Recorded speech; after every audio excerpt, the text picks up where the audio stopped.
Ciao amici e amiche del segno del Sagittario, io sono Angela e questo è Exoteric ed è così che mi trovate sui social. Questo è l'oroscopo settimanale dal 16 al 22 febbraio. Prima di iniziare vi ricordo che è una stesa generica, prendete solo ciò che vi risuona e se volete potete integrarla col vostro ascendente. In descrizione trovate le recensioni dei mazzi usati, i link per acquistarli e i link alle playlist per conoscere il significato delle carte della Sibilla Lenormand e della Sibilla italiana. Vi invito a iscrivervi e abbonarvi al mio canale per sostenere il mio lavoro. Vi ringrazio moltissimo se lo farete o l'avete già fatto. E adesso partiamo con la lettura, andiamo a vedere le vostre energie principali, quindi come andrà la settimana, e i segni zodiacali da attenzionare, e poi ci addentriamo nel mondo dei sentimenti, delle relazioni e poi le finanze e il lavoro. Troviamo subito la stella, quindi partiamo col piede giusto, soprattutto con una bella carica di speranza, di fiducia e di ottimismo e anche una carta di rinnovamento, quindi probabilmente potrebbe essere una settimana interessante per fare cambiamenti futuri e quindi di incominciare a programmare, a valutare i nostri obiettivi, quelli che stiamo portando avanti o anche nuovi propositi e nuovi obiettivi da realizzare successivamente. Di sicuro questa carica dovete continuare a mantenerla, potreste perderla un attimino nel corso della settimana, infatti c'è la luna che ci spegne un po'. In che senso?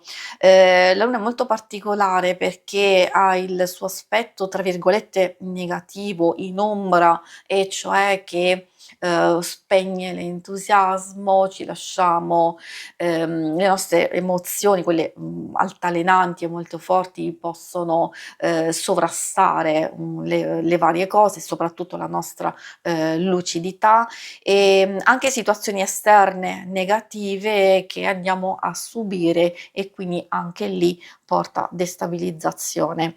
Però al suo lato positivo, nel senso che magari appunto, visto che abbiamo la stella, abbiamo l'opportunità di proiettare in avanti, di portare in avanti i nostri sogni e i nostri desideri.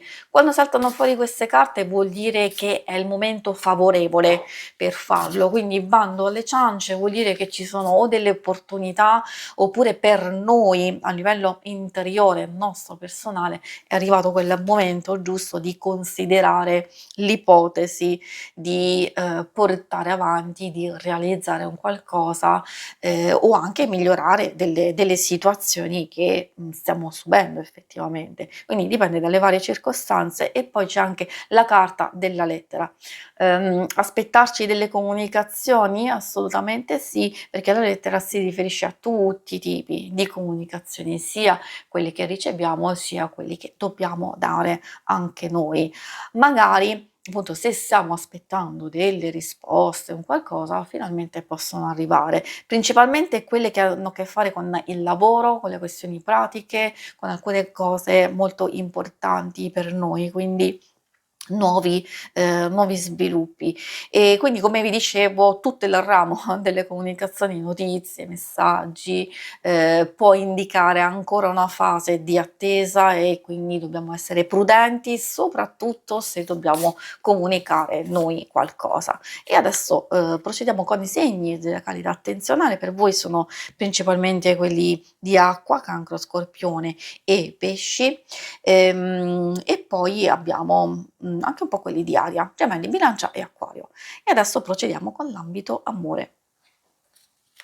Ambito amore e relazioni, quindi non solo coppia single, magari alcune cose possono fare riferimento anche alle amicizie, alla famiglia, quindi consiglio sempre di ascoltare per cercare di capire quelli che risuonano particolarmente con voi. Il fiordaliso è interessante perché già ci dice che partiamo con il piede giusto, nel senso di felicità, di rapporto sereno, costruttivo, dove c'è progettualità, compatibilità, magari c'è bisogno di andar d'accordo e avere una buona intesa, soprattutto se avete dei progetti molto molto importanti da realizzare, ma infatti l'abbiamo visto. Può trattarsi di acquistare, diciamo, una casa, di andare a vivere insieme, di altre tipologie di progetti, fare un viaggio, allargare la propria famiglia, tante, tante altre cose. Quindi già abbiamo visto in linea generica che questo è il momento giusto di programmare.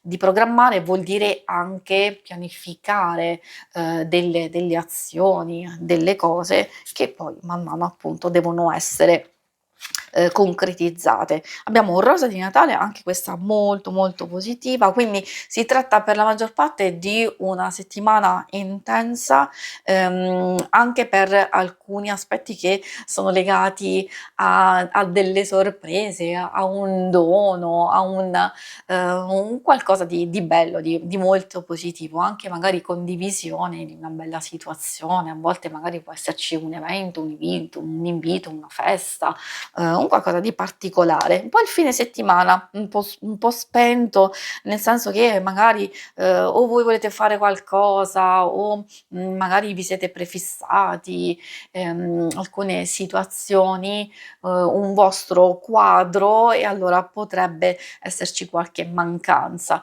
Varie motivazioni, magari non si è in sincronia, voi volete fare una cosa, l'altra persona vuole fare un'altra, oppure programmate una certa cosa da fare insieme e c'è un imprevisto, eccetera. Questo giusto per farvi capire. Anche in amicizia o in famiglia possono avvenire queste cose. Per i single queste possono parlare, se state frequentando una persona, di continuazione, anche progettazione del futuro. Ovviamente la lavanda, è vero, si può parlare di imprevisti, di cose diciamo inaspettate che possono essere un po' spiacevoli, oppure magari un po' di stanchezza, di noia, qualche situazione che spegne un po' l'entusiasmo. Per chi magari non ha nessuno, magari il fior del riso e la rosa possono portare un po' di sorprese e di novità che però devono essere valutate, magari di non lasciarvi prendere eccessivamente dall'entusiasmo e di non avere fretta, di valutare se veramente magari quella conoscenza, quel sentire di una persona può portare più avanti, può portare un'evoluzione interessante oppure no. Vediamo. Comunque ci sono comunicazioni, comunque ci sono varie situazioni che andranno a svilupparsi o per un tot di tempo, o saranno solo dal punto di vista del parlare, dei messaggi, delle comunicazioni, o altro che rimane ancora in sospeso. Vi dicevo, per le questioni pratiche lavorative ci sono delle cose che devono essere attenzionate. Quando salta fuori la carta del dottore, o siamo noi che dobbiamo far maggiore attenzione alle nostre stesse energie, al lavoro che stiamo facendo, oppure abbiamo bisogno di una figura di riferimento, di tutto rispetto e saggezza e che soprattutto di fiducia anche, che può aiutarci in questioni burocratiche, legali, o anche legate al lavoro stesso. Ci possono essere e saltar fuori delle buone prospettive.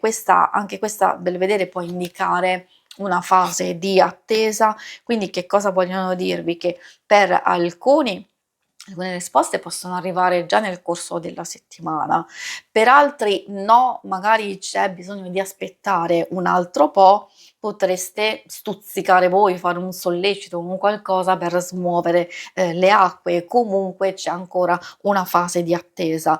Direi che le cose sono abbastanza positive, perché in un caso o nell'altro comunque c'è quel cambiamento importante e positivo. Bellissima questa carta, perché non solo parla di notizie importanti e interessanti, cose che possono riguardare un contratto, una promessa, un'intesa un'intesa, un'unione, una collaborazione, anche intraprendenza da parte vostra che verrà poi ripagata assolutamente. Quindi vale per tutti, per chi è al lavoro e soprattutto per chi è alla ricerca, perché potrebbe esserci una proposta interessante da valutare.